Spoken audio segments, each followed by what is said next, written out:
আজকের প্রথম কেস একটি প্রায় 52 বছর বয়সের এক ভদ্রলোক। তার কিছু সমস্যা নিয়ে আমার কাছে চিকিৎসা করাতে এসেছিলেন। তার যে সমস্যাগুলো ছিল, ঘাড়ে ব্যথা, সার্ভাইকাল স্পন্ডিলাইটিস এবং রাইট সাইড সাইটিকা পেন এবং লাম্বাগো, এই ছিল তার মূল সমস্যা। তিনি পেশায় ছিলেন একজন ছুতোর ছিলেন, কাঠের মিস্ত্রি। সেই সাথে তার পেটে গ্যাসের একটু সমস্যা ছিল এবং সার্ভাইকাল স্পন্ডিলাইটিসের কারণে তার মাথাতেও যন্ত্রণা হতো।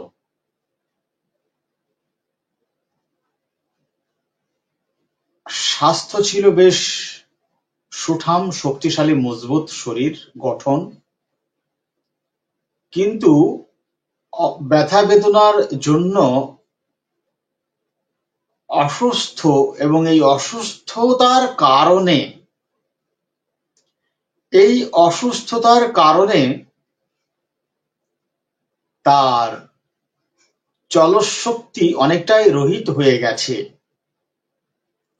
এবং ধীর গতিতে তিনি আমার চেম্বারে এসে চেয়ারে বসলেন।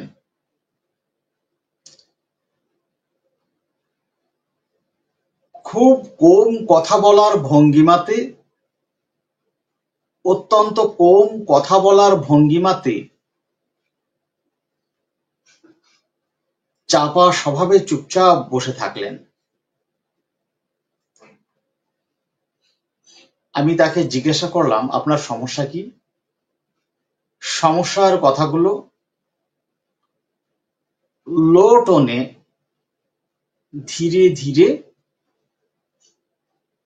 গ্যাপে গ্যাপে বললেন এবং ভঙ্গিমাতে যা প্রকাশ করলেন তা হচ্ছে তিনি বেশি কথা বলতে পারছেন না, ভালো লাগছে না, বেশি কথা বলতে পছন্দ করছেন না।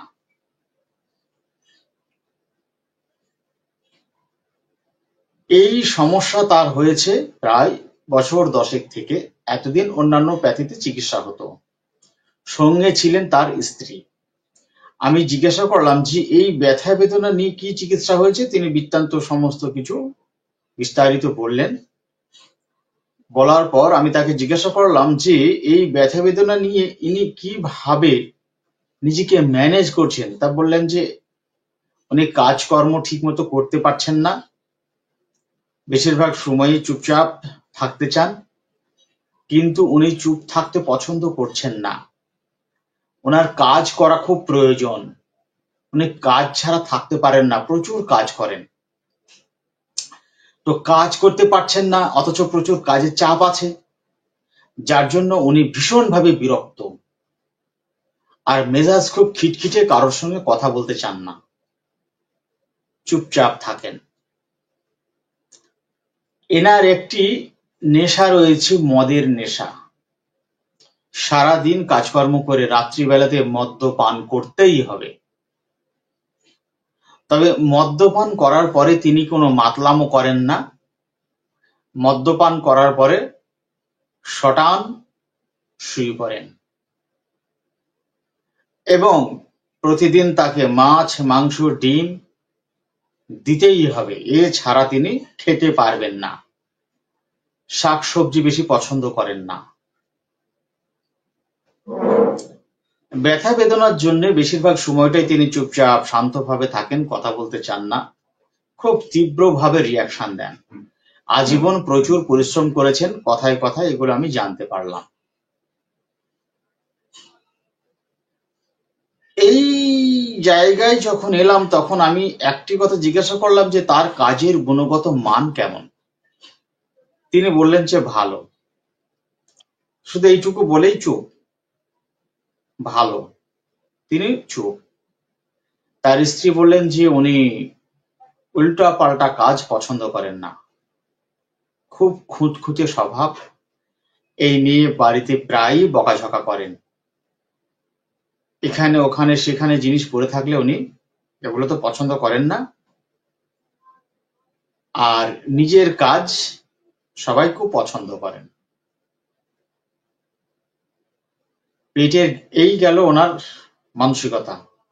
পেটের গ্যাসের জন্য ওনার গ্যাস অম্বল হয়, টক ঢেকুর ওঠে, পায়খানা প্রায় দিনই শক্ত হয়, তবে নিয়মিত হয়, প্রতিদিনই হয়, প্রায় দিনই শক্ত হয়, মাঝে মাঝে হঠাৎ করে পাতলা পায়খানা হয়, এবং অম্বল অ্যাসিডিটি এগুলো রয়েছে, বেশ অম্বল অ্যাসিডিটি ওনার হয়।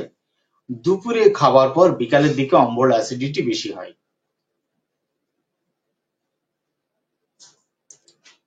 আবহাওয়া ঠান্ডা গরমের মধ্যে মাঝারি আবহাওয়া পছন্দ, তুলনামূলক তার গরম সহ্য করতে পারে ভালো, কিন্তু ঠান্ডা ভালো লাগলেও ঠান্ডায় সমস্যা হয়, ঠান্ডাতে তার রোগ বাড়ে, সহজে সর্দি ঠান্ডা লেগে যায়, এই জন্য তুলনামূলক গরমে ভালো থাকে, কিন্তু মুক্ত বাতাস পছন্দ। প্রস্রাবে কোনো সমস্যা নেই, প্রস্রাব ঠিক আছে। পায়খানাতে অনেকক্ষণ বসে থাকতে হয়, অনেক চাপ দিয়ে পায়খানা করতে হয়, কিন্তু পায়খানার পরে কোনো সমস্যা হয় না। যদি তাড়াহুড়ো করে চলে আসে তাহলে একটা অনুভূতি হয় যে আরো কিছু রয়ে গেছে এবং আরেকটু হলে ভালো হতো। দীর্ঘ সময় ধরে চেষ্টা করে পায়খানা কাজ শেষ করলে পরে তারপরে আর কিছু মনে হয় না। এই হচ্ছে ওনার বর্ণনা। কি মেডিসিন বলুন তো, কি মনে হচ্ছে?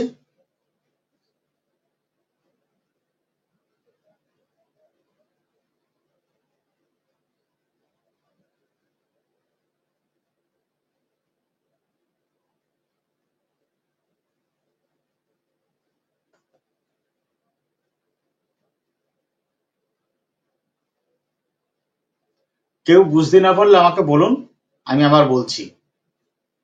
ডাক্তার ভবতোষ সরকার, নাক্সভম।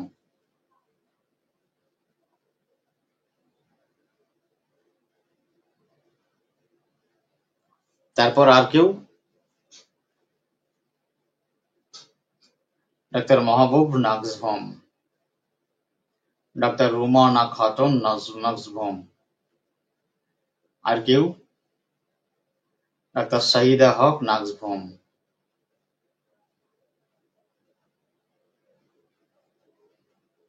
আর কেউ? এখনো পর্যন্ত কেউ ভিন্ন মেডিসিন লেখেননি, সকলেই একই মেডিসিন লিখছেন, তার মানে একই ধারাবাহিকতায় জ্ঞান অর্জন করছেন সবাই। Doctor Abdul Aziz, lycopodium. ভিন্ন মেডিসিন একটি এলো। আর কেউ?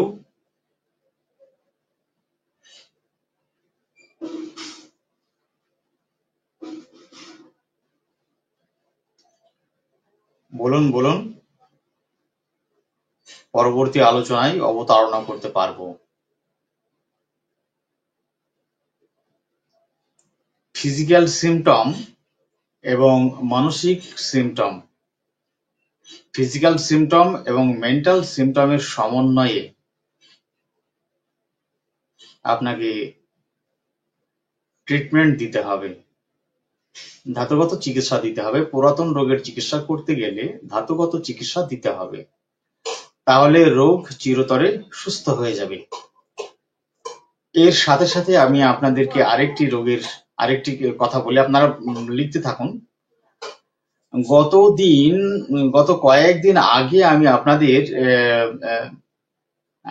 লাইভে, ফেসবুক লাইভে দিনের বেলাতে একটি কেস দেখিয়েছিলাম, যাকে আপনারা সবাই ডাক্তার ভবতোষ সরকার ক্যালকেরিয়া ফ্লোর নির্বাচন করেছিলেন, আর কেউ পারেননি।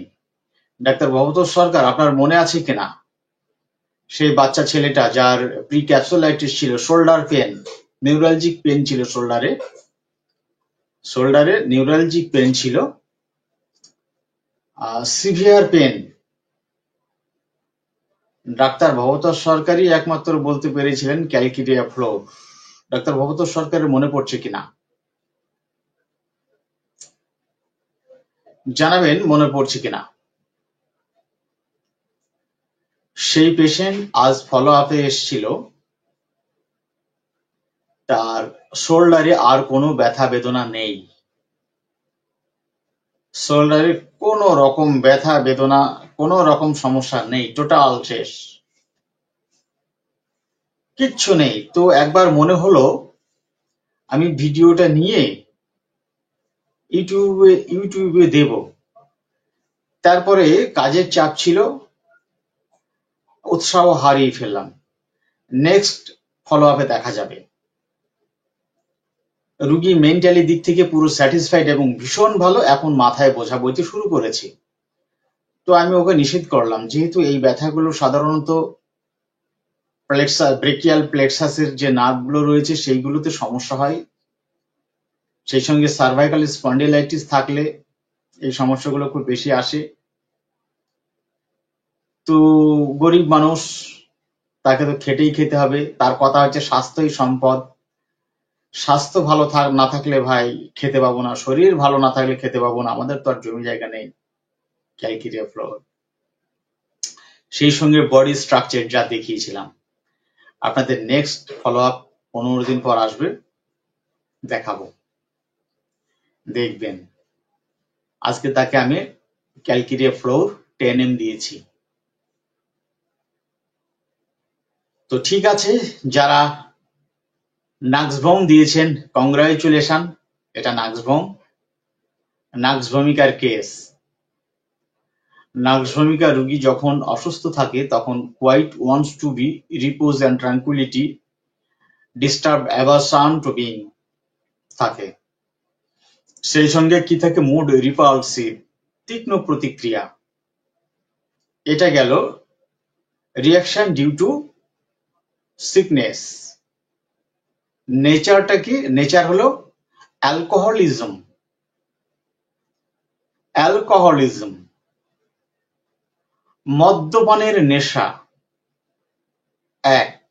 দ্বিতীয়ত হচ্ছে অ্যাম্বিশন ইনক্রিজড, অ্যাম্বিশন ইনক্রিজড। তারপর কি আছে,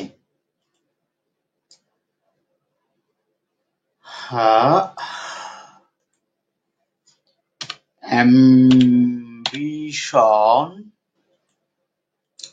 increased, fame for, ambition increased, fame for। আর হচ্ছে কি ইন্ডাস্ট্রিয়াস, ইন্ডাস্ট্রিয়াস, কাজই হচ্ছে তার ধ্যান। সে হচ্ছে প্রচুর কর্মঠ মানুষ এবং কাজের গুণগত মান অত্যন্ত সুচারু।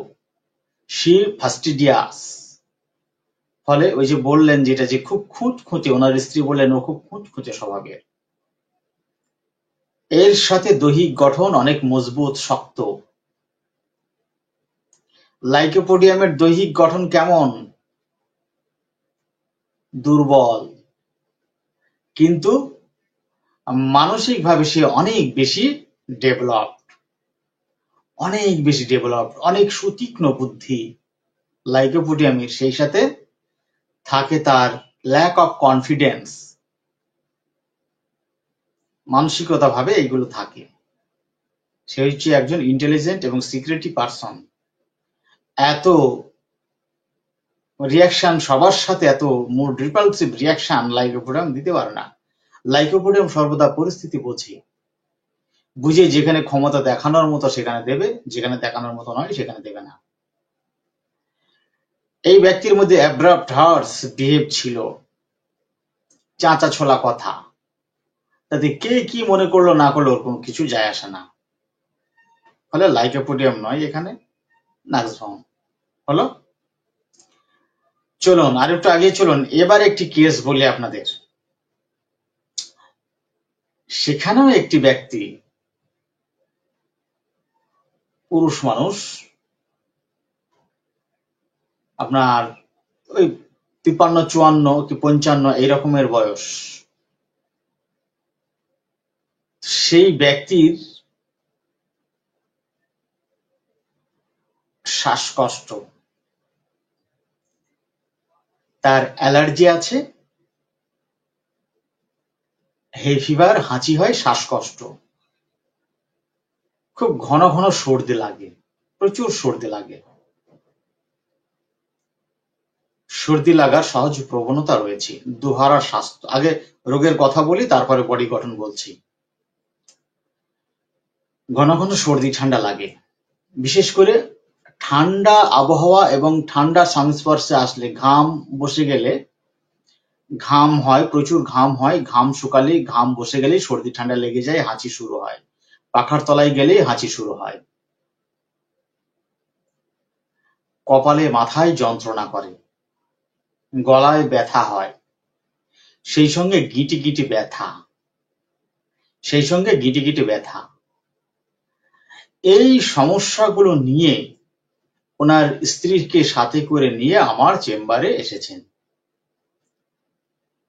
রোগী শ্বাসকষ্টজনিত কারণে দৈহিকভাবে অত্যন্ত দুর্বল। এই দুর্বলতার সাথে ধীর গতিতে ধীরে ধীরে এসে চেয়ারে চুপ করে বসলেন। এখানে বেশি কথা বলতে না চাওয়ার অভিপ্রায় নেই।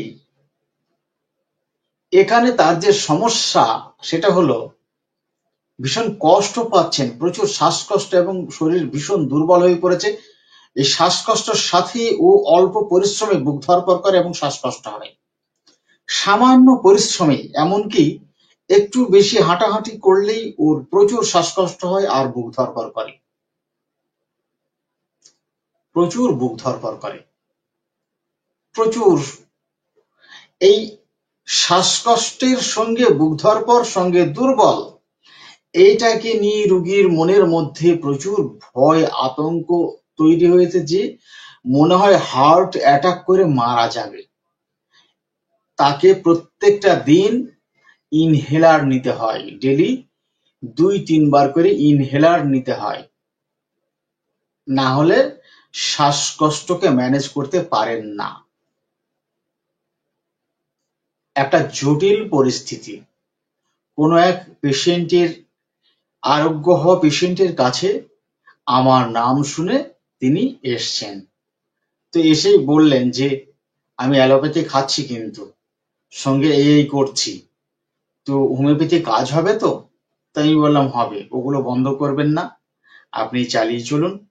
ওষুধ চলতে চলতে বুঝতে পারবো যে মেডিসিনে কাজ হয়েছে। একটা টাইমে আমরা বুঝতে পারবো, যখন বুঝতে পারবো তখন ওই ওষুধ আমি আস্তে আস্তে আপনাকে বন্ধ করে দেব।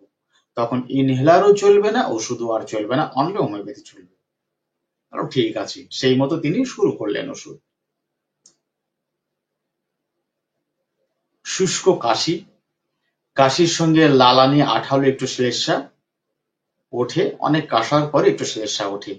কাশি বেশি হয় সকালে আর সন্ধ্যাবেলায়, ঠান্ডা আবহাওয়ার সংস্পর্শ এলেই, অর্থাৎ সকালে আর সন্ধ্যায় যখন আবহাওয়া অনেক ঠান্ডা হচ্ছে তখনই বেড়ে যাচ্ছে। ওদিকে ভোর থেকে শুরু হয়, সকাল 8টা-9টা পর্যন্ত কাশি থাকে, তারপরে দিনের তাপমাত্রা বৃদ্ধি পেলে আর কাশি হয় না। আবার সন্ধ্যার দিকে যখন সূর্য ডুবে যাচ্ছে, ধীরে ধীরে দিনের তাপমাত্রা কমে ঠান্ডা হয়ে আসছে, অমনি তার কাশিটা আবার হচ্ছে। এই রকম চলতে থাকছে।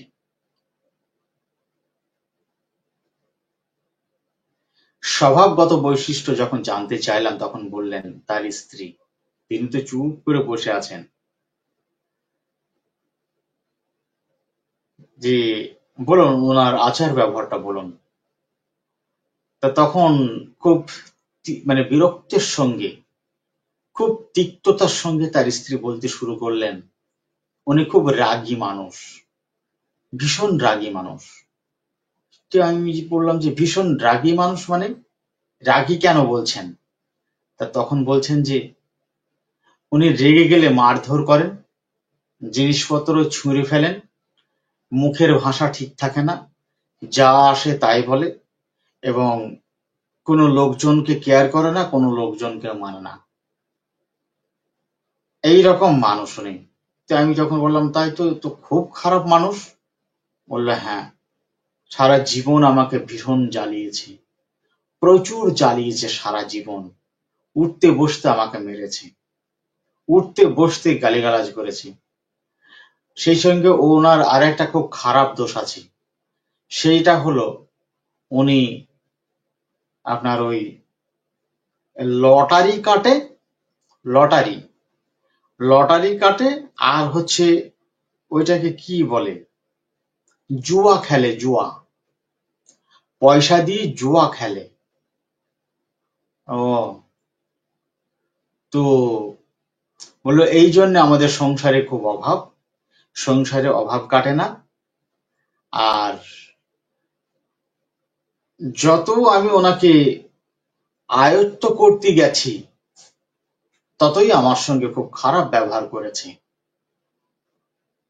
তো আমি ওনাকে পেরে উঠিনি, শেষে এক সময় ওনাকে আমি হাল ছেড়ে দিয়েছিলাম। কিন্তু এখন এই যে, এখন উনি যেটা বললেন যে এখন আর মারাতে পারছে না,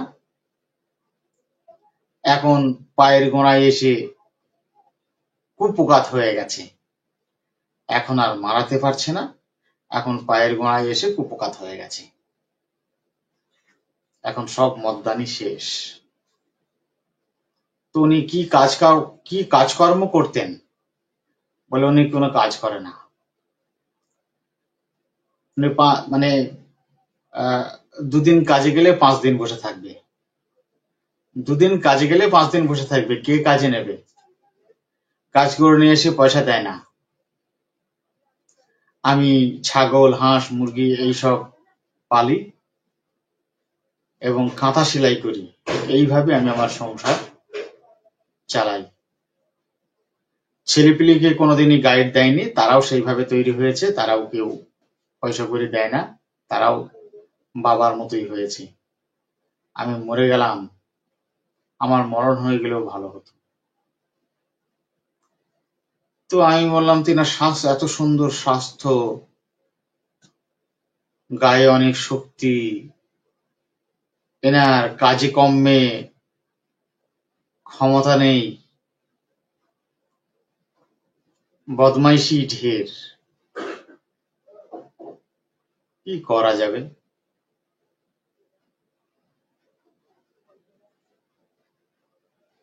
এই হচ্ছে রুগীর ব্যাপার।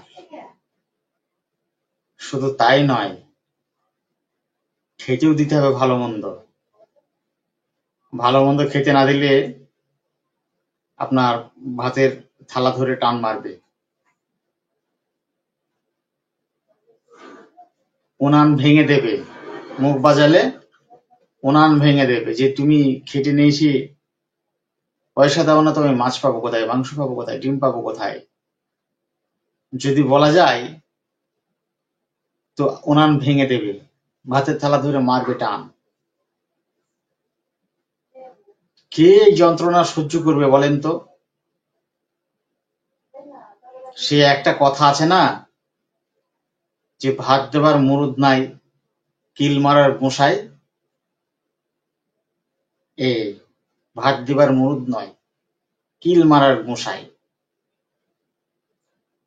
এই ব্যক্তি। আবার ফুটানি খুব, হ্যান্ডসাম, চেহারা তো সুন্দর, হ্যান্ডসাম পোশাক আশাক পরিধান করেন, পরিষ্কার পরিচ্ছন্ন, দেখে মনে হবে যেন একেবারে জমিদারের বাচ্চা। এই হচ্ছে কেস। কি মেডিসিন দেবেন বলুন? ডাক্তার কৃষ্ণকান্ত বর্মন এমন কার্ড বলেছেন। বলুন আপনারা এই রোগীকে কি মেডিসিন দেবেন?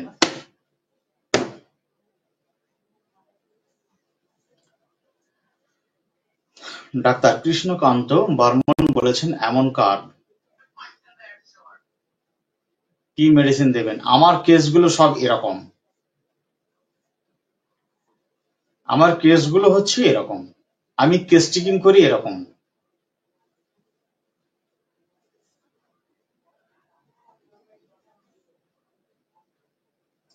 আমি জোর করে কোনো কেসকে হ্যান্ডেলিং করি না, বা জোর করে কোনো কেসকে আমি পরিচালনা করি না।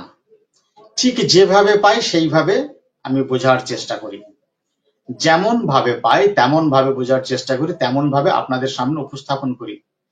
এবং মেটেরিয়া মেডিকাতেও এইভাবেই লেখা আছে, রেপার্টারিতেও এইভাবে লেখা আছে। কিন্তু আমি যদি এই কেসগুলোকে এইভাবে হ্যান্ডেলিং করতে না শিখতাম, আমি আমার জন্মে এই মেডিসিন ব্যবহার করতে পারতাম না, কখনোই পারতাম না। ঘাম ঘুম, রুচি অরুচি আর স্বপ্ন,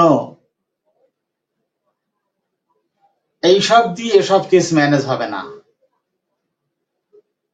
যেখানে যে লক্ষণ স্পষ্ট থাকবে সেখানে সেই কেসগুলোকে নিয়ে আপনাকে আগাতে হবে। আমি যেভাবে কেসগুলোকে ম্যানেজ করতে চেষ্টা করছি, আপনারা আপনাদের জায়গা থেকে আপনাদের যে কেসগুলো আসবে সেই কেসগুলোকে আপনারা দেখবেন।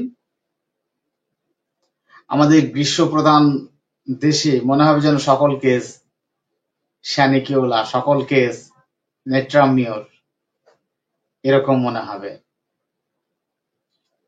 যেহেতু গ্রীষ্মপ্রধান দেশ, প্রচুর গরম কাতর আমরা, প্রচুর গরম পড়ে, গরম সহ্য করতে পারি না। আর সেই গরমে 2বার 3বার 4বার করে স্নান করি, গা ধৌত করি। আর এখন তো পোশাক আশাকের কারোর অভাব নেই, ফলে সবাই ফিটফাট পোশাক আশাক পরে যখন বাবরি ছাটে ঘুরে বেড়াবে, দেখে মনে হবে যেন লাট সাহেব।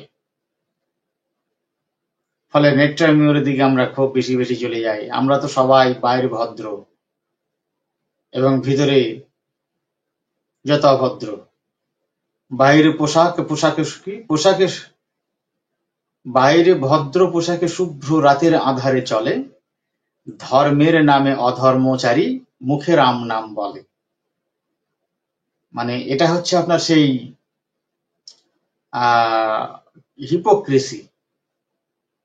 হিপোক্রেসি। মুখে খুব ভদ্র কথা, ভদ্র ব্যবহার, ভদ্র চালচলন সবকিছু, আর ভিতরে সব অন্যরকম। কংগ্রাচুলেশন যারা এমন কাজ বলেছেন, কংগ্রাচুলেশন যারা এমন কাজ বলেছেন, কংগ্রাচুলেশন। আমি আগের যে কেসটি বলেছিলাম সেই কেসটি হচ্ছে এমন কার। আর নাক্স ভূমিকার জন্য যদি ওটা হয়, মানে নাক্স ভূমিকার সম্বন্ধে যা আলোচনা করছি সেটা যদি নাক্স ভূমিকার হয়, তাহলে তার বিপরীত কেসটা হচ্ছে, বিপরীত কেসের যে বর্ণনা দিলাম সেটা আমার মন গড়া কেস নয়, মন গড়া কথা নয়। আমার কেস সম্পূর্ণ করার আগেই ডাক্তার কৃষ্ণকান্ত বর্মন কুচবিহার থেকে, সুদূর কুচবিহার, এখানে নয়, অনেক রাস্তা, অনেক দূর, বাংলার আরেক প্রান্ত, তিনি এমন কাজ বলে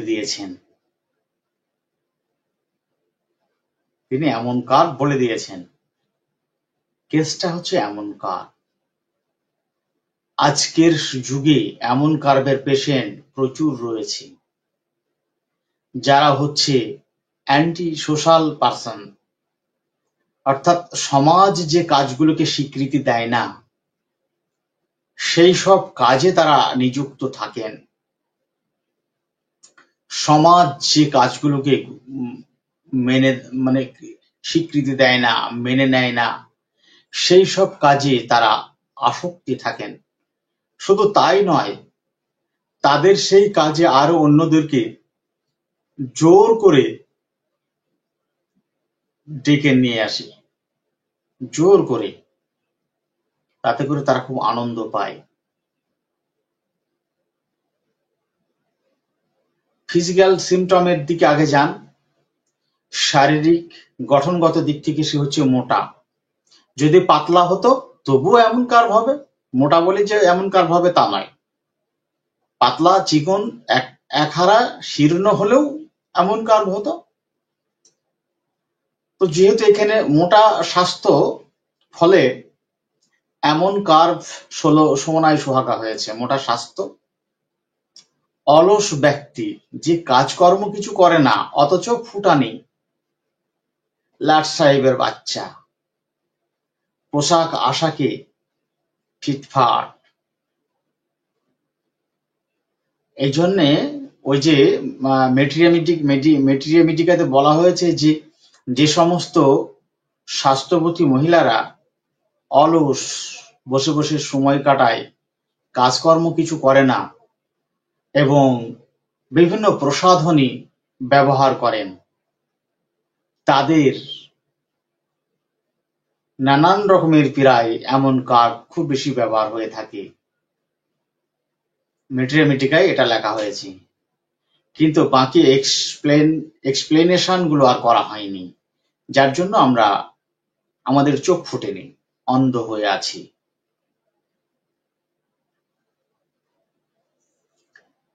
তো এই রকমের একজন ব্যক্তি অলস, যে হচ্ছে প্রচন্ড দুর্বল, এই দুর্বলতার সঙ্গে বুক ধরফরানি। যেহেতু এমন কার্ভে কথা বলা আছে যে এমন কার্ভে ফুসফুস সংক্রান্ত হাঁপানিতে খুব বেশি ব্যবহার হয় না।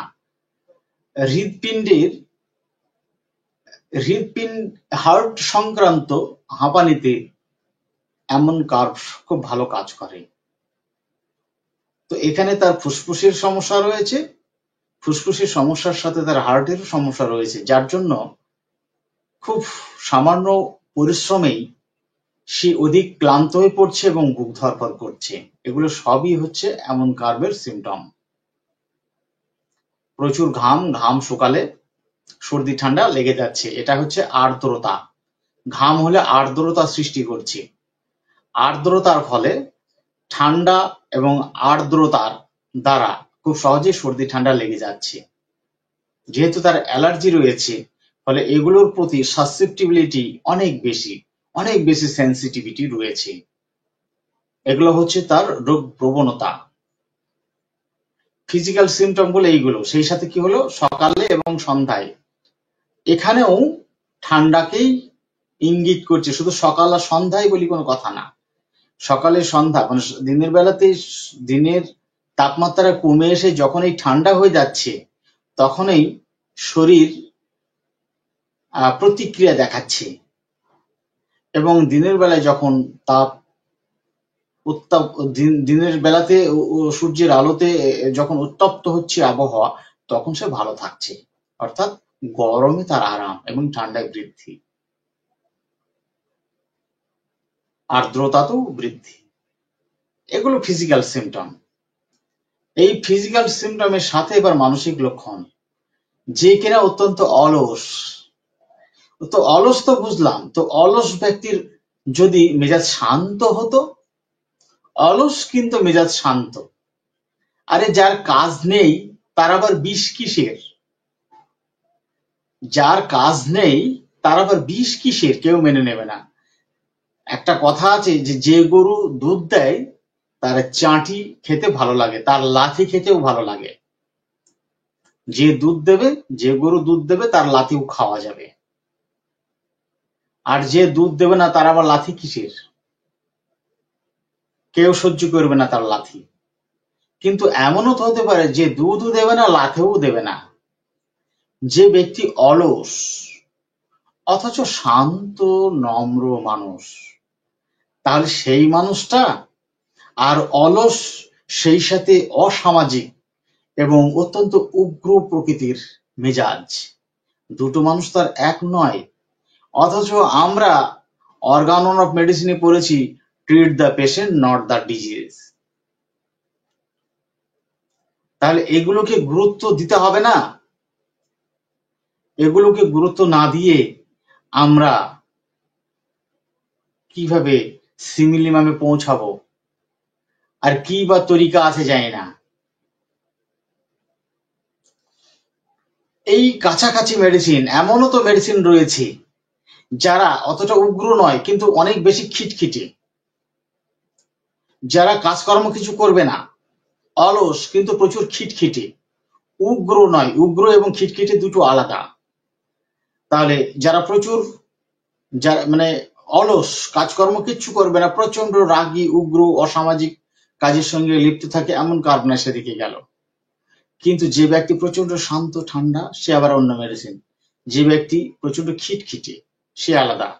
কাজকর্ম কিছু করবে না কিন্তু কথাও বলবে না, গোয়ার গুম হয়ে থাকবে চুপচাপ, অথচ অলস, কাজকর্ম কিছু করবে না। এই ব্যক্তিগুলো তো সব আলাদা। আবার অলস, কাজকর্ম কিছু করবে না মানে মাথায় খুব একটা বেশি ঢোকে না, কাজকর্মের ভাবনা চিন্তা মাথায় খুব একটা বেশি ঢোকে না, সে বুঝতে পারে না, যাকে অকার্ড বলা হচ্ছে, অকার্ড। তাহলে এই ব্যক্তিগুলো তো সব এক নয়, আলাদা। তো প্রত্যেকটা ব্যক্তির সঙ্গে পূর্ব থেকে যদি পরিচিত না হওয়া যায়, তাহলে পেশেন্টের সামনে আসলে পেশেন্ট কি সমস্যায় পড়বে, পেশেন্টের থেকে ডাক্তার আরো অনেক বেশি সমস্যায় পড়বে। এইখানে আপনি ঘাম ঘুম আর খাবারের রুচি অরুচি, শুধু এই সব দিয়ে ম্যানেজ কিভাবে হবে আমার মাথায় ঢোকা নেই এগুলো। কিন্তু আমরা দেখছি এইভাবে পেশেন্ট গুলোকে ইজিলি হ্যান্ডেলিং করা যায় এবং মেরাকেল রেজাল্ট, দারুণ রেজাল্ট। অনেক ত্যাগের পর এই জায়গাগুলো তৈরি হয়েছে, প্রচুর ত্যাগের পর।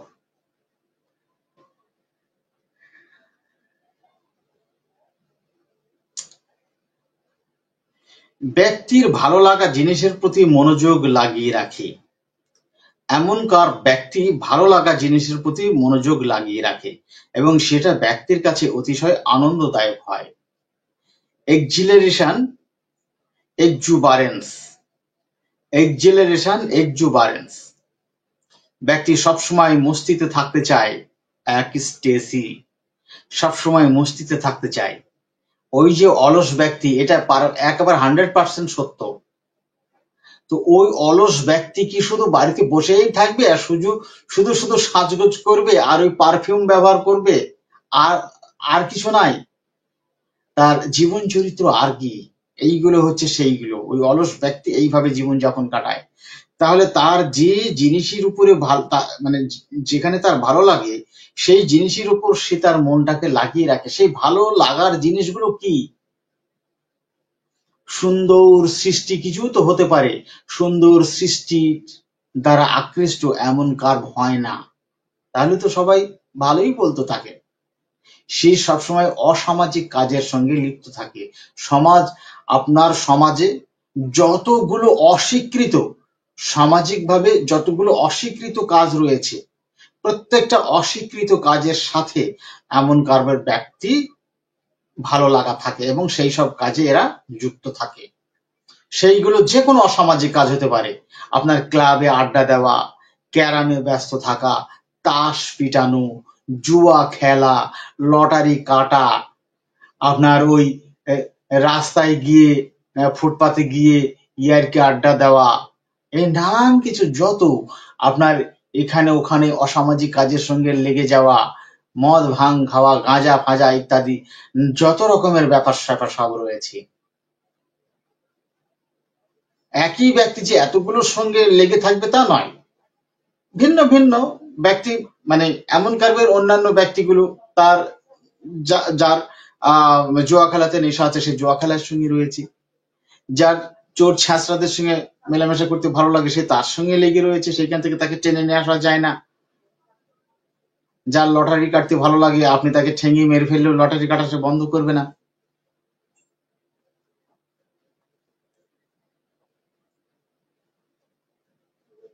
ওই আকর্ষণ এত তীব্র হয় যে ব্যক্তিকে ওই আকর্ষণ থেকে মুক্ত করা অতিশয় কঠিন কাজ হয়। এই জন্য ব্যক্তির মনোযোগ অন্য কোনো জিনিসের দিকে যায় না। এই অতিলিপ্ততায় ব্যক্তির জন্য খারাপ হয়ে দাঁড়ায়। এই খারাপ থেকে দূরে সরানোর জন্য যখন অন্য লোক চেষ্টা করে, অর্থাৎ পরিবারের লোকজন চেষ্টা করে, তখন ব্যক্তির একদম ভালো লাগে না।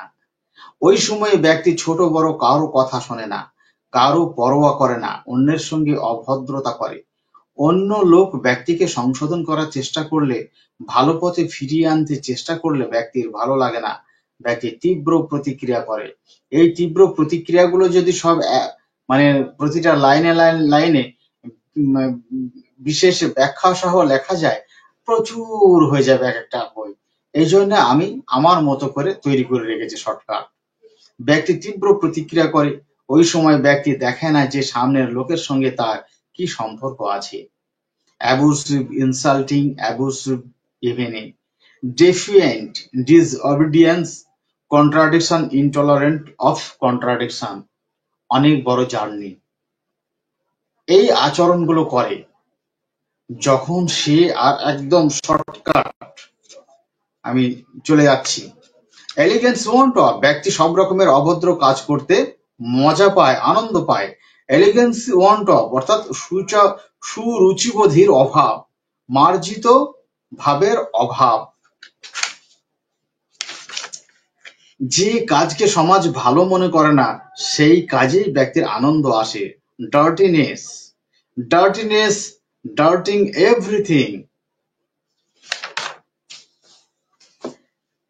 এসব ভালো লাগবে না, এসব অনেকেরই ভালো লাগবে না, কেননা এগুলো কঠিন ব্যাপার মনে হয়, কঠিন ব্যাপার।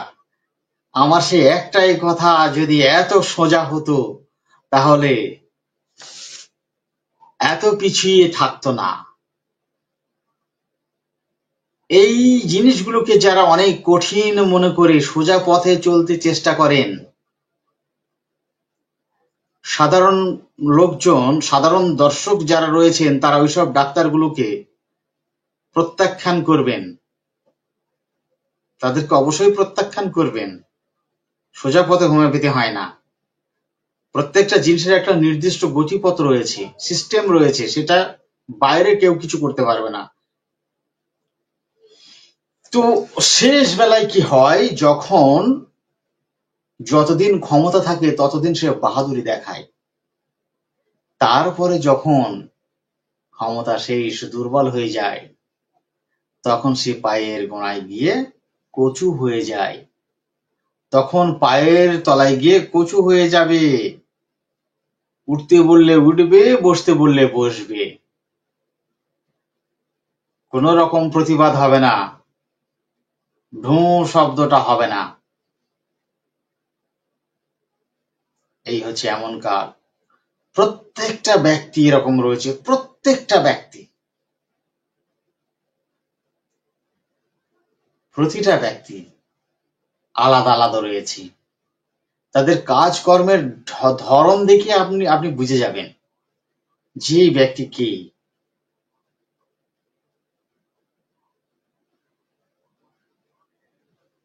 এই পর্যন্ত আপনারা এমন কার্ভটা বুঝতে পারলেন কিনা? আপনাদের বিশ্বাস হয় এমন কার্ভ এরকম হতে পারে? এটা বিশ্বাস হয় কিনা? আপনারা জীবনে কোনোদিন মনে হয় শোনেননি যে এমন কার্ভ এরকমের হতে পারে। আসলে এগুলো মানতে, বুঝতে, পড়তে সমস্যা হয় এই জন্য যে যেহেতু মেটেরিয়ামেটিকাই নেই, যেহেতু মেটেরিয়ামেটিকাতে এসব আলোচনাগুলো নেই, তাহলে এই রকমের একটা সামান্য মানুষের বক্তব্যে বিশ্বাস কি করে করা যায়? এই দুর্বলতার জন্য গ্রহণ করা অনেক কষ্ট, আর যতই কষ্ট হবে ততই পিছিয়ে যাবেন। শুধু রুব্রিক মুখস্থ করে আর রুব্রিক ধরে হোমিওপ্যাথিকে আয়ত্ত করা প্রায় অসম্ভব হয়ে যাবে যদি আপনি পেশেন্টকে না বোঝেন, যদি আপনি পেশেন্টকে না বোঝেন। ডাক্তার অশোক কুমার মহন্তি স্যার মৃত্যুর 1 বছর 2 বছর আগে তিনি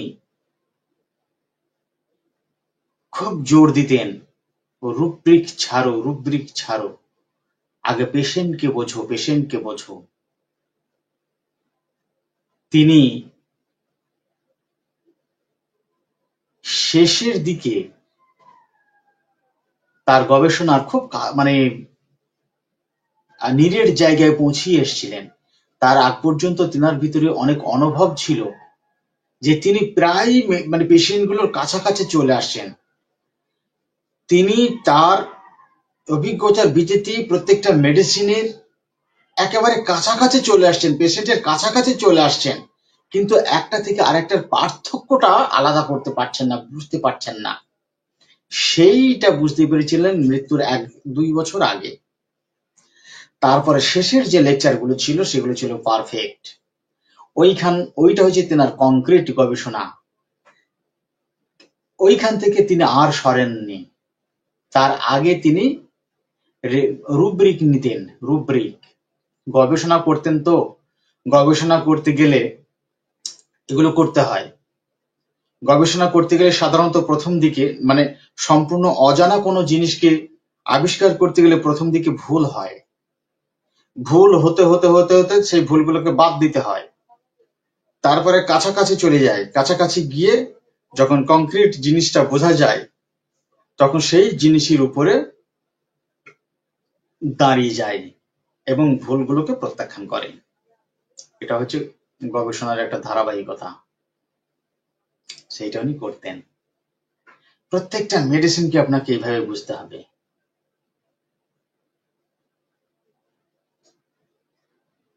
মেডিসিনকে না যেই বুঝে যাবেন আর অমনি দেখবেন ফটাফট রুব্রিক গুলো চলে আসছে। তবে হ্যাঁ, পেশেন্ট কেস টেকিং এর সময়ে আপনি রুব্রিকের সাহায্য নিতে পারেন।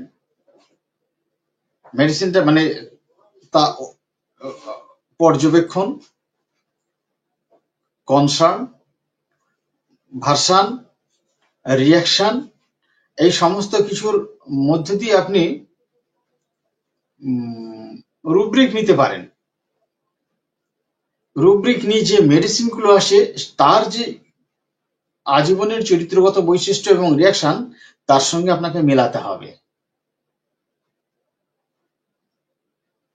যদি না মেলে আপনি দেখবেন, যদি আপনার সম্যক ধারণা থাকে, যদি না মেলে তো আপনি বুঝে যাবেন যে এখনো মিলছে না, আপনি স্যাটিসফাইড হতে পারছেন না। তো মাইনাস প্লাস করতে করতে করতে করতে একটা টাইমে দেখবেন মিলে যাবে। যেই না মিলে যাবে তখন আপনি ভীষণভাবে সন্তুষ্ট হয়ে যাবেন এবং খুশি হয়ে যাবেন যে হ্যাঁ মেডিসিন মিলে গেছে, মেডিসিন মিলে গেছে।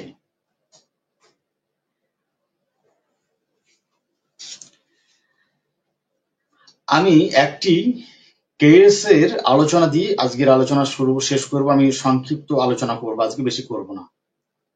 আমি আপনাকে বলছি, একটা পেশেন্ট তার গিঁটে ব্যথা, এওসো টাইটার অনেক বেশি এবং আরএ ফ্যাক্টর পজিটিভ।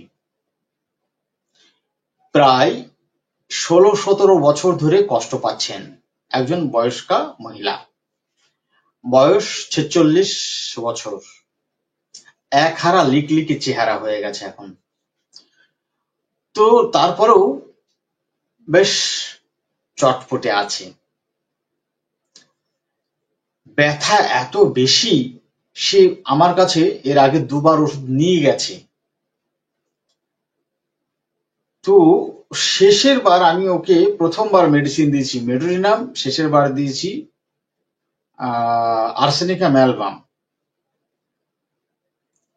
তো মেডোরিনামটা দিয়ে আমি স্যাটিসফাইড ছিলাম যে ঠিকঠাক আছে, কিন্তু আর্সেনিক দিয়ে আমি স্যাটিসফাইড ছিলাম না।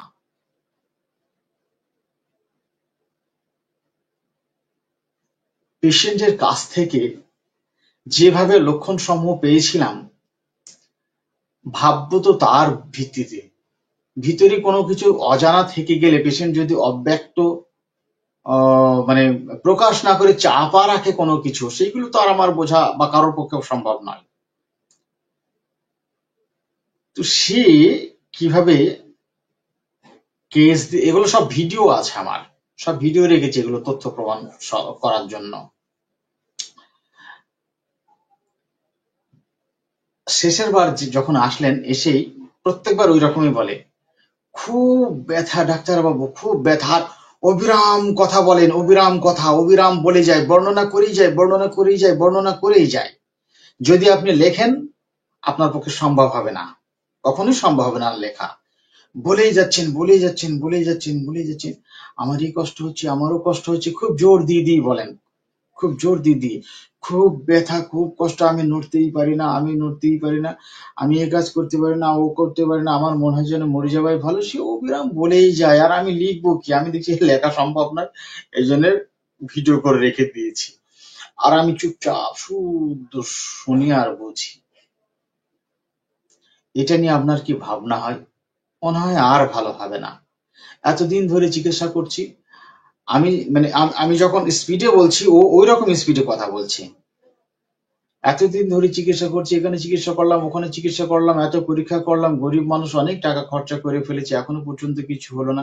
আমার মনে হচ্ছে আমি আর সারবো না, আমি মরেই যাব। তা মরেই যখন যাবেন, আপনি বুঝে গেছেন, তো চিকিৎসা কেন করছেন? জান থাকতে কেউ আর কম করবে?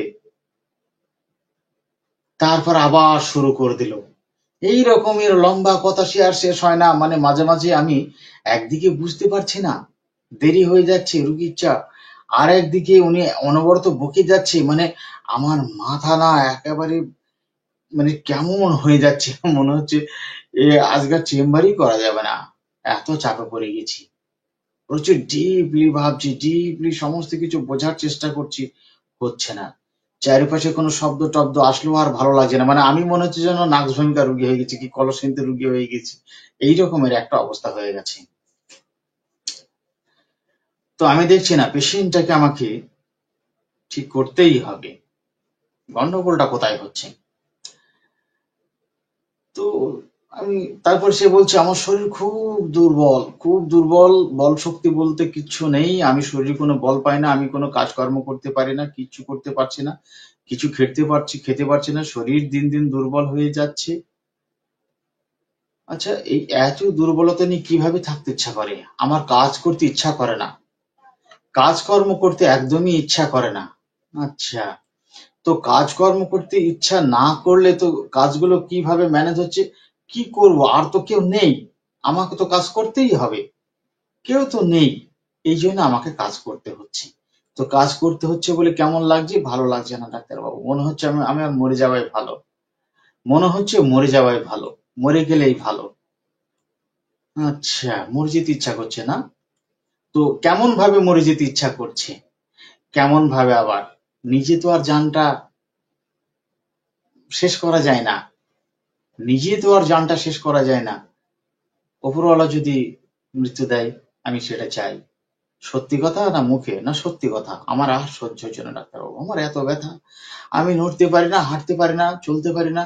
এই যে কি ব্যথা, কি কষ্ট করে যে আমি উঠি, আর কি কষ্ট করে বসি, আর কি কষ্ট করে যে আমি চলাফেরা করছি, আমি জানি আর আল্লাহ জানে।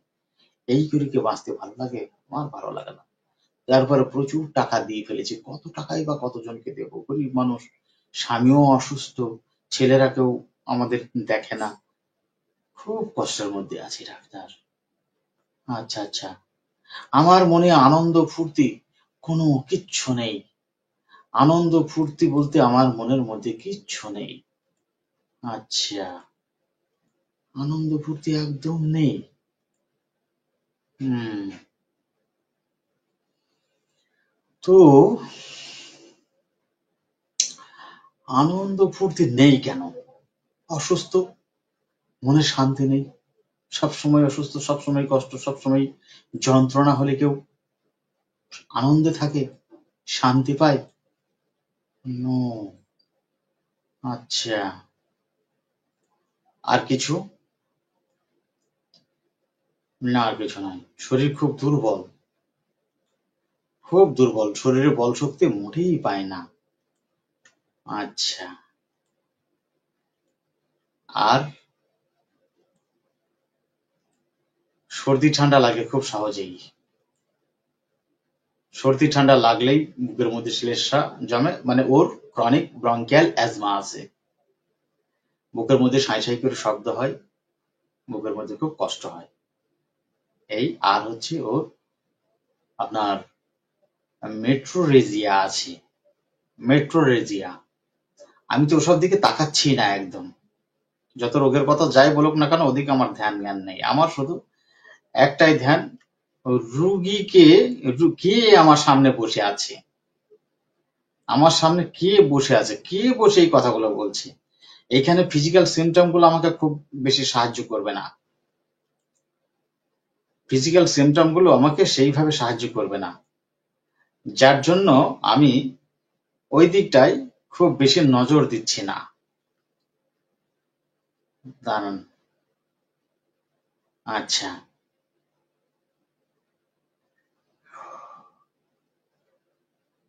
অনেক দিনের কেস তো, আমাকে মনে করে করে বলতে হচ্ছে। তো শেষে আমি ওকে একটা কথা জিজ্ঞাসা করলাম, আচ্ছা বলুন তো, আমি আপনাকে অনেক কথাই জিজ্ঞাসা করি যে আপনার মনে কোনো ভাবনা চিন্তা, আপনার মানসিক অবস্থা, আপনার সংসার পরিবার আত্মীয় স্বজন সবার সঙ্গে কেমন সম্পর্ক, সেই সব ব্যাপারগুলো আমি সব জিজ্ঞাসা করি আপনাকে, কিন্তু আপনি সেইগুলোকে সব ঠিক আছে বলে চালিয়ে দেন। তো আপনি বলুন, সবার সঙ্গে সম্পর্ক কেমন আছে? আর সবার সঙ্গে সম্পর্ক ভালো আছে।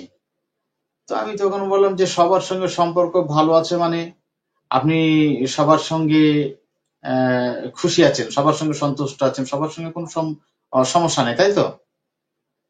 বললো হ্যাঁ। তো আমি যখন তাকে বললাম যে দেখুন, আপনি যেমন ভাবে আমাকে তথ্য দিচ্ছেন আমি তেমন ভাবে আপনাকে ওষুধ দিচ্ছি। সেইখানে যদি আপনি আরোগ্য না হন আমার কিছু করার নেই। আমি আল্লাহ তাআলা হয়ে যায়নি যে আপনার মনের ভিতরে গিয়ে বসে যাব। তো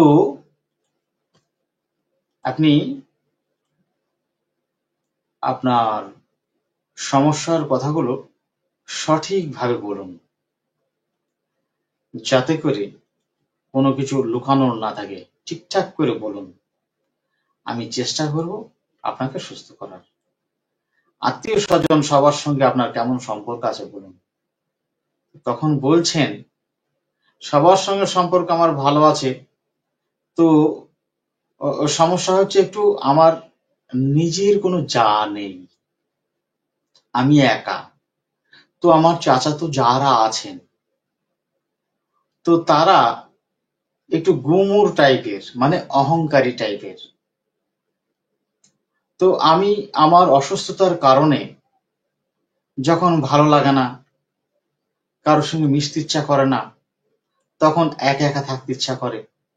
ওরা হয়তো মনে করে যে আমি আমার অহংকারের জন্য তাদের সঙ্গে মিশছি না, তাদের কাছে আসছি না। এই ভেবে তারা আর আমার সঙ্গে আসে না, আমার সঙ্গে কথা বলে না, আমার আর খোঁজ খবর নেয় না। এটা আমার মনকে খুব কষ্ট দেয়। মনের মধ্যে অনেক কষ্ট হয়। এই কষ্ট কতদিন থেকে আছে? অনেক দিন থেকেই রয়েছে। অনেক দিন থেকে। আচ্ছা, আপনার মন কি চায়? আমার মন চায় যে সবার সঙ্গে ভালোবেসে মিল দিয়ে একসাথে থাকবো। এটাই আমার কাছে সবথেকে বেশি ভালো লাগে। কিন্তু আমি মিল করলে তো আর হবে না। আমি আপনাকে ভালোবাসছি। আপনাকে ভালোবাসতে আমার খুব মন চাচ্ছে। আপনাকে ভালোবাসলে আমার খুব ভালো লাগে। কিন্তু আপনি যদি আমাকে ভালো না বাসেন তাহলে সে ভালোবাসা হবে? তা তো ঠিক, কখনোই না। বলে এইটা তারা বোঝে না। তো তারা যখন আমার সঙ্গে না মেশে তখন আমার নিজেকে খুব ছোট মনে হয়, খুব অপমান বোধ হয়, আর মনে খুব কষ্ট হয়। আমি জোর করে যদি তাদের সঙ্গে মিশতে যাই তাহলে তারা ভাববে যে আমি নিরুপায়, আমি ছ্যাবলামো করে তাদের সঙ্গে মিশতে চাচ্ছি। এই ভয়ে আমি তাদের সঙ্গে মিশতে যেতেও পারি না। আচ্ছা, আর ওকে, এই সমস্ত কথা আমি বলতেও পারি না। সবকিছু আমাকে সহ্য করতে হয়। ঝুট ঝামেলা গন্ডগোল অশান্তি এগুলো আপনার কেমন লাগে? আমার ভালো লাগে না। ঝুট ঝামেলা গন্ডগোল অশান্তি আমার ভালো লাগে না। আচ্ছা আচ্ছা, তাহলে একটা জিনিস পরিষ্কার হলো যে আহ, আপনার মধ্যে একটা অনুভূতি যেটা রয়েছে সেটা হলো যে আপনাকে তারা ত্যাগ করেছে, তারা আর আপনাকে মিশতে নিচ্ছে না। এটাই তো বললে? হ্যাঁ, একদম ঠিক, ওটাই। আমার ওটাই মনে হয় যে তারা, আমার যেহেতু যা নেই তাদের যা আছে, 4-5 জন, তারা সবাই একসাথে নিজেদের নিজেদের মধ্যে আপনার শলা পরামর্শ করে আমাকে এড়িয়ে চলছে। তারা তাদের সঙ্গে তাদের মিল আছে, কিন্তু আমার সঙ্গে কোনো মিল নেই, আমার সঙ্গে মিশতে চায় না। ঠিক আছে, আপনি এবার যান, সুস্থ হয়ে যাবেন। এবার মিলে গেল। যখন অত জোরে কথা বলছে এবং ব্যথা বেদনা নিয়ে এত জোর দিচ্ছে এবং তাড়াতাড়ি সুস্থ হতে চাচ্ছে, কেন এত জোর দেয়, কেন ওইগুলোর কথা একই বারবার বলছে, বারবার বলছে তাড়াতাড়ি পরিস্থিতি থেকে বার হতে চাই। এইগুলো দেখে আমি আর্সেনিক হয়তো আপনারা বলবেন যে সে তো মৃত্যু চাচ্ছে, তাহলে আর্সেনিক হলো কি করে? আর্সেনিক এক সময়ে মৃত্যু কামনা করে, মৃত্যু চায়। অসুস্থতা তাকে এত বেশি কষ্ট দিয়ে থাকে এবং ফিরে আসতে পারে না, রিকভারি হয় না, তখন সে মনে করে যে ওষুধ খেয়ে আর লাভ নেই, মরণ যখন হয়ে যাবে ওষুধ খেয়ে আর লাভ নেই। সেই সঙ্গে খুব অস্থির, প্রচুর অস্থির, শারীরিকভাবে ভীষণ দুর্বল, এত চাপ দিচ্ছে আর্সেনিক। হ্যাঁ, এবং কাজকর্মগুলো কি, তার জায়েরা বলে, পাড়ার লোকজন বলে, আমি তাকে জিজ্ঞাসা করলাম যে আপনার কাজের ধরনগুলো কেমন? একদম পরিষ্কার পরিচ্ছন্ন। এই জন্য পাড়ার লোকজন বলে যে অমুকজন এত দুর্বল, তবুও কাজগুলো একটু একটু একটু একটু করে কত পরিষ্কার ভাবে করে, দেখো দেখি। এই সমস্ত কথাগুলো অনেকেই বলে। আচ্ছা, এত পরিষ্কার পরিচ্ছন্নতা? বললে হ্যাঁ, আমি পরিষ্কার পরিচ্ছন্নতা বেশ পছন্দ করি। কি মেডিসিন হবে বলেন? 2 বার মেডিসিন ফেল, 3য় বার মেডিসিন কারেক্ট। যখন ও ওই কথাটা বলল তখন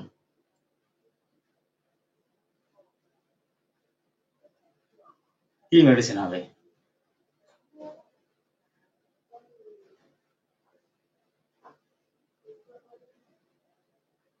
পায়খানা শক্ত, প্রথম অংশ শক্ত, পরের অংশ নরম। পেটে খুব গ্যাস হয়, পেটে ভাপ হেউ হেউ করে ঢেকুর ওঠে, বিকালের দিকে অম্বলটা খুব বেশি হয়, বিকালের দিকে অম্বল, অ্যাসিডিটি খুব বেশি হয় দুপুরে খাবার পরে, আর হেউ হেউ করে খুব ঢেকুর ওঠে। পায়খানা শক্ত, প্রথম অংশ শক্ত, পরের অংশ নরম। ঘাম স্বাভাবিক, আবহাওয়া তুলনামূলক গরমই ভালো লাগে, ঠান্ডাতে অনেক বেশি শীত লাগে এবং সর্দি ঠান্ডা লাগার প্রবণতা রয়েছে। তুলনামূলক আবহাওয়া গরমই ভালো লাগে, খুব বেশি গরম সহ্য হয় না, স্বাভাবিক আবহাওয়াটা ভালো লাগে।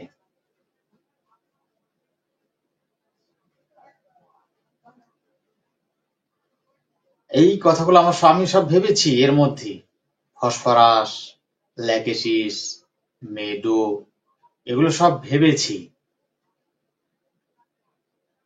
কিন্তু এগুলো নয়, সেই ফিলিংস সেগুলো আসেনি। আপনার ভাবনা ঠিক আছে ডাক্তার ভবতোষ সরকার, আপনার ভাবনা একেবারেই ঠিক আছে, এগুলো মাথায় আমার এসছিল, কিন্তু আমি যখন ও কথা বলার মধ্যে গম্ভীর হয়ে শুধু শুনে যাচ্ছিলাম, তখন এইসব ক্যালকুলেশন গুলো আমার মাথার মধ্যে হচ্ছিল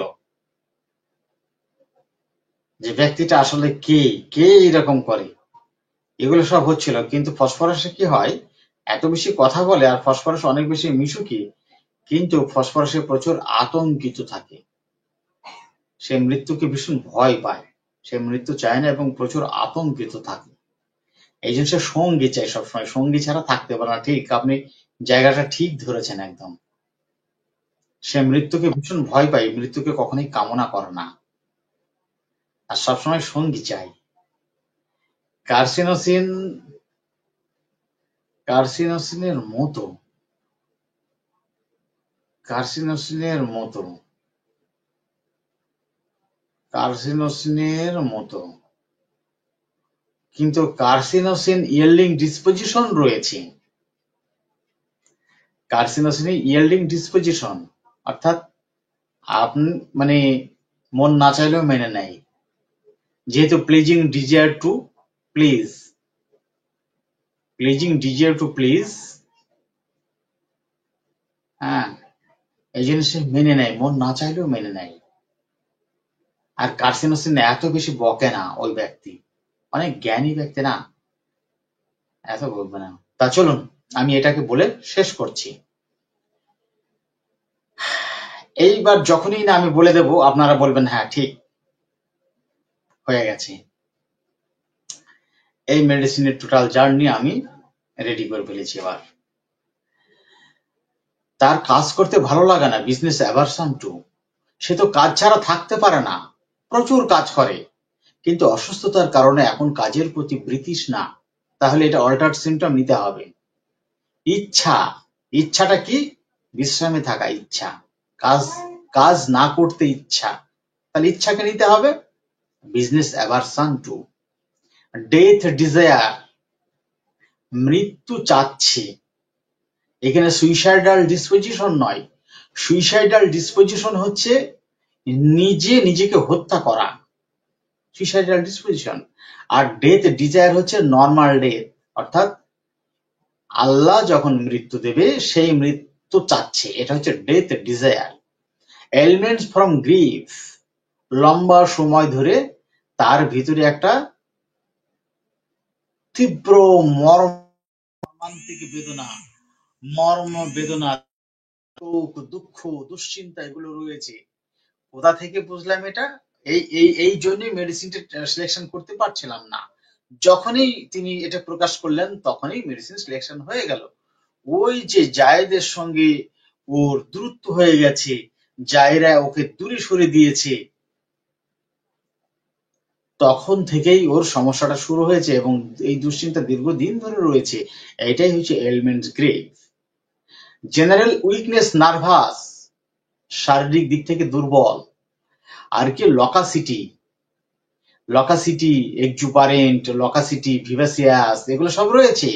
সুস্থ অবস্থায় এত বেশি বকে, কিন্তু এখন লকাসিটি, প্রচুর কথা বলছে, প্রচুর কথা বলছে, এটাকে বাদ দেওয়া যাবে না।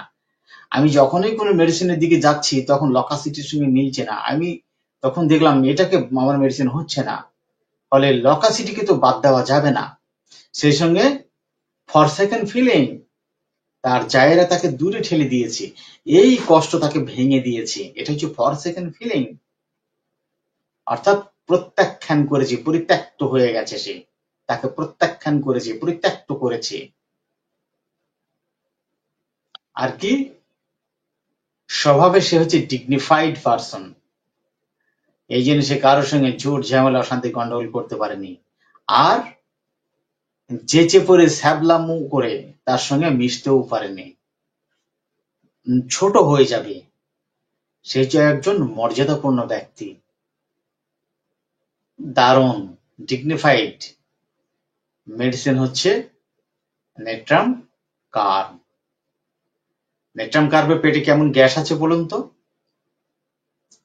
নেট্রাম কার্বের পেটে প্রচুর গ্যাস, প্রচুর ভাপ, অম্বল, অ্যাসিডিটি এবং পরিপাক যন্ত্রের গোলযোগ নেট্রাম কার্বের। সেই সঙ্গে কি বিষণ্ণতা, বিষণ্ণতা।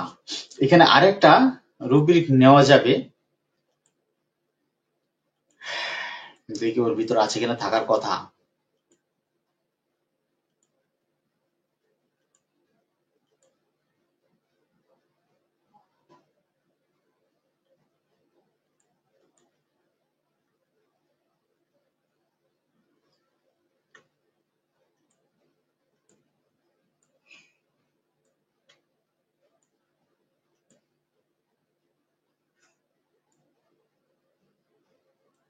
ডিসঅ্যাপয়েন্টেড, রুব্রিকটা দেখছি না কার সঙ্গে রয়েছে, তো ঠিক আছে। মেডিসিনটা হচ্ছে নেট্রাম কার্ব,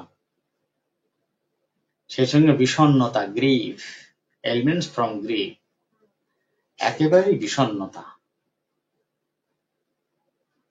এবার চারিদিক থেকে মিলে গেল।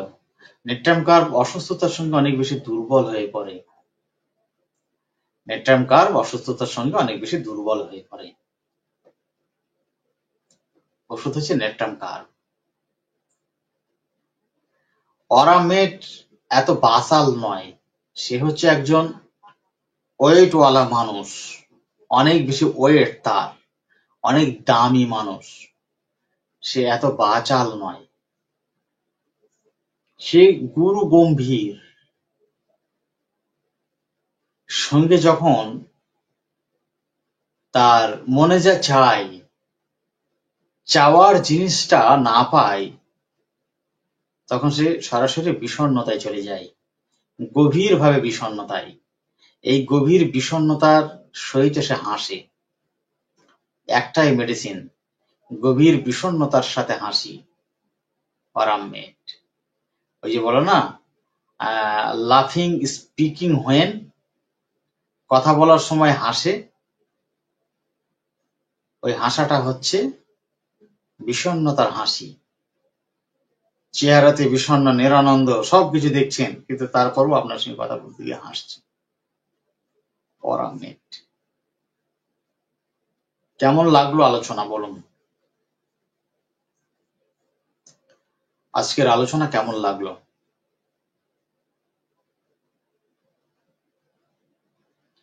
এই video ambition of homeopathy YouTube চ্যানেলে আপলোড করা থাকবে। অ্যাম্বিশন অফ হোমিওপ্যাথি ইউটিউব চ্যানেলে আপলোড করা থাকবে। আপনারা পরবর্তী সময়ে এটাকে দেখে নিতে পারবেন। যারা এখনো পর্যন্ত অ্যাম্বিশন অফ হোমিওপ্যাথি ইউটিউব চ্যানেলকে সাবস্ক্রাইব করেননি, যদি আপনাদের ভালো লেগে থাকে আলোচনা, তাহলে আপনারা অ্যাম্বিশন অফ হোমিওপ্যাথি ইউটিউব চ্যানেলকে সাবস্ক্রাইব করতে পারেন এবং লাইক কমেন্ট এবং শেয়ার দিয়ে সহযোগিতা করবেন। আজকের আলোচনা আর বাড়াবো না। আলোচনা কেমন লাগলো আপনাদের? কোনো উপকার হলো কিনা?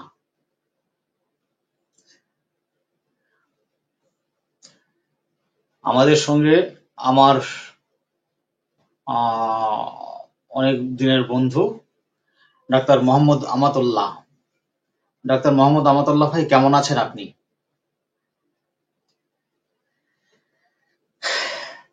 ডাক্তার মোহাম্মদ আমাতুল্লাহ ভাই, কেমন আছেন?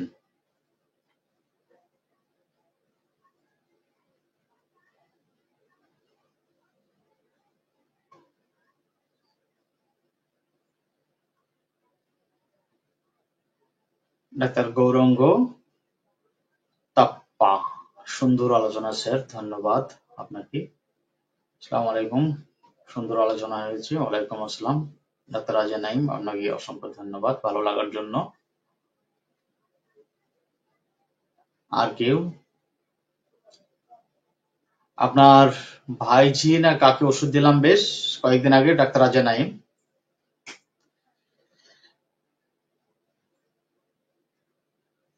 আপনার ভাইঝি না কাকে ওষুধ দিলাম নাই?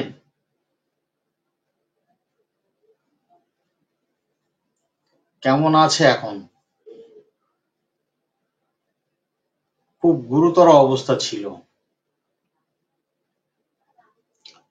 ভীষণ গুরুতর অবস্থা ছিল কেসটি। কেমন আছে?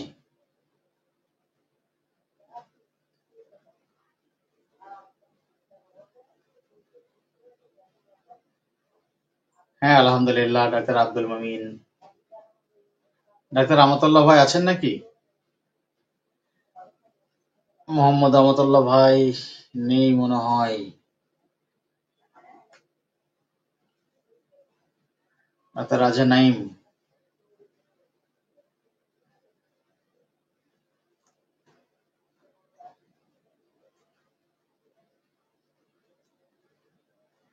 কি সিস্টেম ঠিক পথে চলছে না ভুল পথে চলছে? আপনাদের কি ধারণা? আপনারা আমার জাজ, আপনারা হলেন আমার জাজ। চিকিৎসার সিস্টেম কি ঠিক ঠিক পথে চলছে না ভুল পথে চলছে? আপনারা হলেন আমার বিচারক, আপনারা বিচার করে বলুন কি মনে হয়, কমেন্টের মাধ্যমে জানান।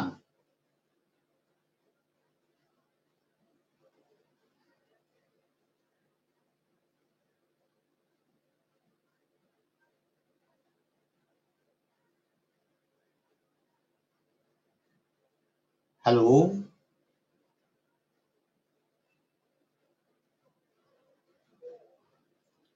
কেমন লাগছে? আলোচনা কি ঠিক পথে চলছে না ভুল পথে চলছে? আপনাদের কি ধারণা?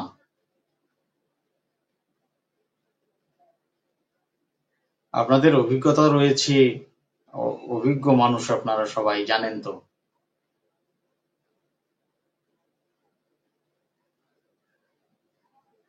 ঠিক আছে, চলুন আজ আলোচনা এই পর্যন্তই। শুভরাত্রি।